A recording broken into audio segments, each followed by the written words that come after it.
అందరికీ శుభోదయం. నా పేరు అర్ణవ్. నేను కేబీ స్కూల్లోని 6వ తరగతి చదువుతున్న విద్యార్థిని. నేను వర్గ అక్షరాలను చెప్పబోతున్నాను. కా నుంచి మా వరకు అక్షరాలను 5 రకాలు: కావర్గం, చావర్గం, టావర్గం, ఠావర్గం, పావర్గం.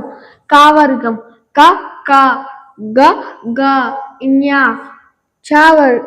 చావర్గం ఛ ఛ జ ఝ ఞ. ఠావర్గం ఠ ఠ డ ఢ ణ. ఠావర్గం థ థ ద ధ న. పావర్గం ప ప బ భ మ. ధన్యవాదాలు.